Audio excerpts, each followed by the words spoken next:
కాశీరాజుకి 3 కుమార్తెలు, అంబా, అంబిక, అంబాలిక అని. కాశీరాజు స్వయంవరం ప్రకటించాడు. విచిత్ర వీర్యుడు వెళ్ళకపోతే భీష్మాచార్యుల వారు వెళ్ళారు స్వయంవరానికి. వెడితే అక్కడ వాళ్ళందరూ ఆయన్ని చూసి విచిత్రంగా మాట్లాడారు. బ్రహ్మచర్యంలో ఉంటానన్నాడు, ప్రతిజ్ఞ చేశాడు, ఏమిటో భీష్ముడు స్వయంవరానికి వచ్చాడన్నారు.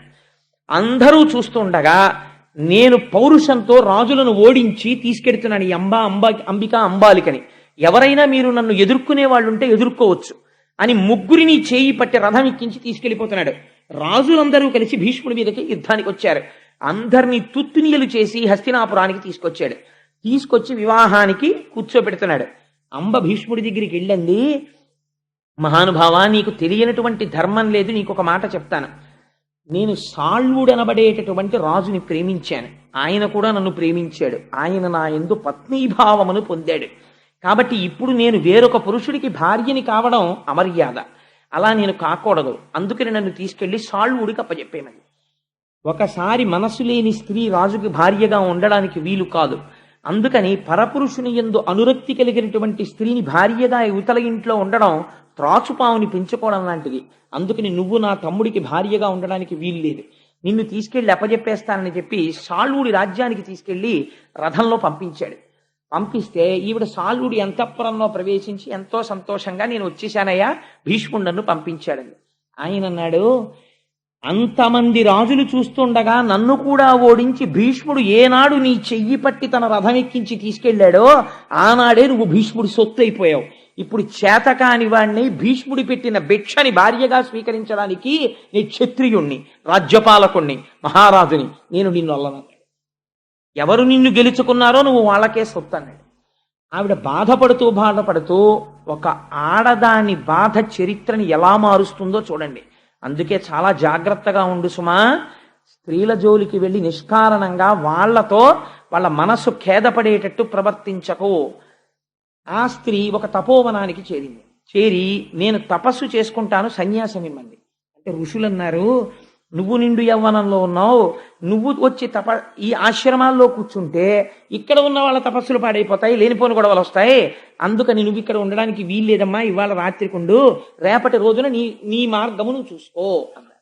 పైగా ఇప్పుడు సన్యాసం ఏమిటి, ఉంటే భర్త దగ్గర ఉండాలి, లేకపోతే ఇదేంటి తండ్రి గారి దగ్గర ఉండాలి. అందుకని నీ తండ్రి దగ్గరికి వెళ్ళిపోమన్నారు. నేను నా తండ్రి దగ్గరికి వెళ్ళనంది ఆవిడ అదృష్టం. మరునాడు పొద్దున్న వాళ్ళ తల్లిగారి తండ్రి గారు మాతామహుడు తాతగారు వచ్చాడు.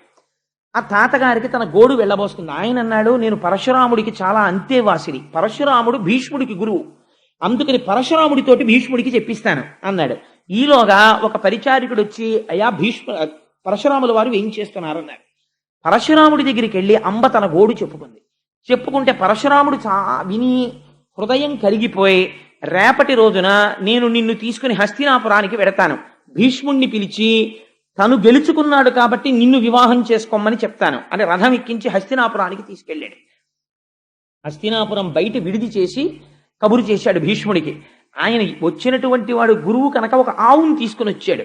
ఆవుని దానం ఇచ్చి నమస్కారం చేసి, మహాప్రభో మీరు రావడమే అదృష్టం, రాజ్యంలోకి ప్రవేశించండి అన్నాడు. అంటే ఆయన అన్నాడు, నేను నీ రాజధానిలోకి రావడానికి రాలేదు, నువ్వు ఓడించి తెచ్చినటువంటి కాంత అంబని భార్యగా స్వీకరించన్నాడు. అంటే ఆయన అన్నాడు, ఒకవేళ పంచతన్మాత్రలు తమ విధులను నిర్వర్తించడం మానివేస్తే మానివేయవచ్చు, కానీ నేను ఒకసారి చేసిన ప్రతిజ్ఞ నుంచి మాత్రం వెనకడుగు వేసే సమస్య లేదు, అందుకని నేను మాత్రం భార్యగా స్వీకరించనన్నాడు.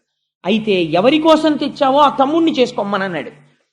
విచిత్ర వీర్యుణ్ణి అడిగారు. ఆయన అన్నాడు, వేరొకడి యందు మనసు పెట్టుకున్నానని వెళ్ళిపోయినటువంటిది తిరిగి వస్తే ఆవిడ్ని నేను పెళ్లి చేసుకున్నా, నాకు అక్కర్లేదన్నాడు. ఎంత పౌరుషం వచ్చిందో చూడండి విచిత్ర వీరుడికి. కాబట్టి ఇప్పుడు పరశురాముడికి ఆగ్రహం వచ్చింది, నువ్వు చేసుకుంటావా నాతో యుద్ధం చేస్తావా అన్నాడు.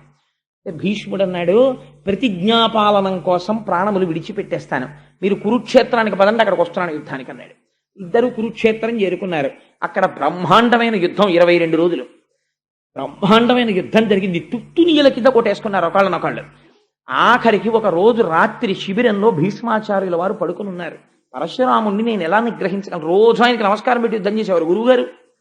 యుద్ధం చేస్తుంటే అష్టవసువులు ఆయనకి సాక్షాత్కరించారు. భీష్మ, నువ్వు బెంగ పెట్టుకోకు, పరశురాముడికి కూడా తెలియనటువంటి అస్త్రం ఒకటి ఉంది, అది విశ్వకర్మ యొక్క మంత్రంతో ఉంది, అది నీకొక్కడికే తెలుసు. రేపటి రోజున అది ప్రయోగించు.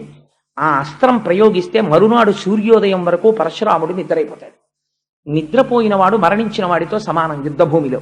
మరునాడు సూర్యోదయం వరకు మేల్కొనలేదు కాబట్టి పరశురాముడు మరణించినట్లే. కాబట్టి ఆ అస్త్రాన్ని ప్రయోగించు అన్నారు. తప్పకుండా ప్రయోగిస్తానని లేచి స్నానం చేసి ఆచమనం చేసి యుద్ధానికి వచ్చాడు. యుద్ధానికి వచ్చి పరశురాముడి మీద అస్త్ర ప్రయోగం చేద్దామని బాణాన్ని సంధించి మంత్రం చదువుతున్నాడు.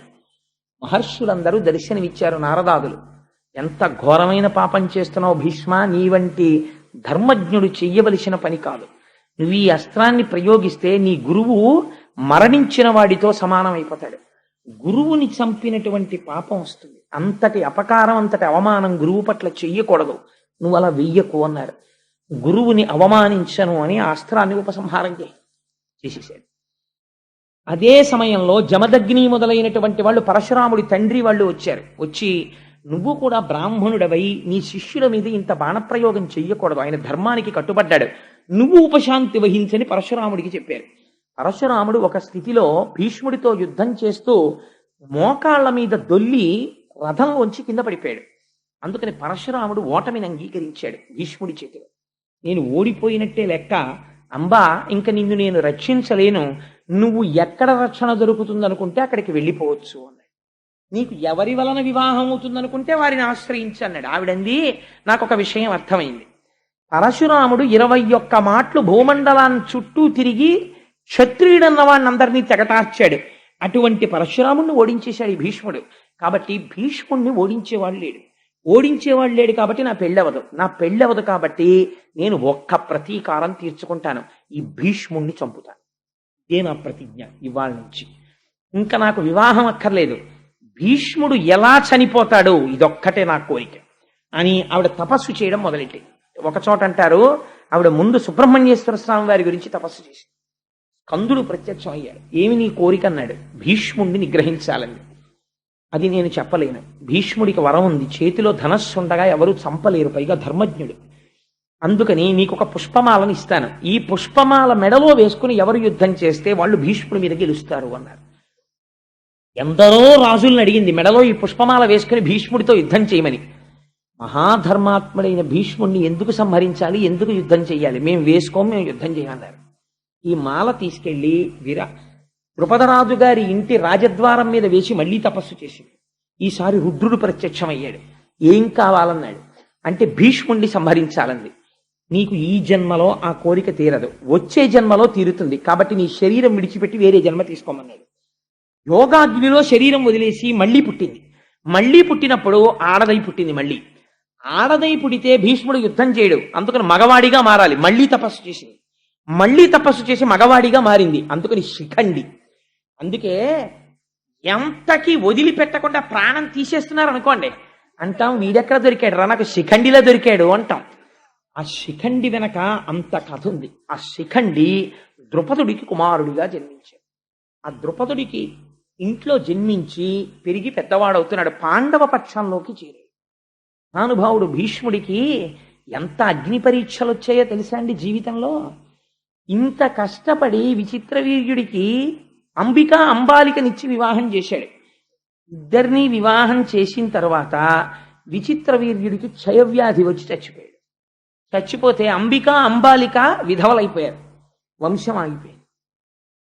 దాశరాజు ఏ సింహాసనం కోసమని సత్యవతీదేవికి పుట్టినటువంటి కొడుకులకి రాజ్యం ఇమ్మన్నాడో ఆ కొడుకులు ఇప్పుడు లేరు, మనవలు లేరు, ఆగిపోతే ఆ సత్యవతీదేవే భీష్ముడిని పిలిచి భీష్మ, వంశం ఆగిపోయింది, యుగధర్మాన్ని అనుసరించి ఇది తప్పు కాదు, నా కోడళ్ళైనటువంటి అంబాలికల యందు వాళ్ళు ఋతుస్నానము చేసిన తర్వాత నువ్వు సంగమిస్తే మళ్ళీ వంశము నిలబడుతుంది. వంశము కోసమని అలా సంగమించవచ్చు, దోషం లేదు.